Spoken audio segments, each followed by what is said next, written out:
எங்கள் தாயே, வாடியில் வீற்றிருக்கும் எங்கள் அன்னையே,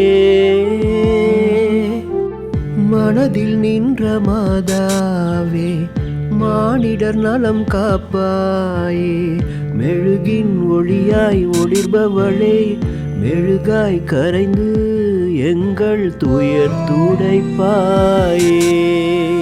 காற்றில் தவழும் எங்கள் அன்னையே, காணுமிடமெல்லாம் தெரிபவளே, அற்புத ஊற்றின் அருமருந்தாய் அனைவரின் நலம் காப்பவளே, உன்னை நாடி வருவோரை உன் கரம் கொண்டு காப்பவளே, உன்னை நாடி வருவோரை உன் கரம் கொண்டு காப்பவளே.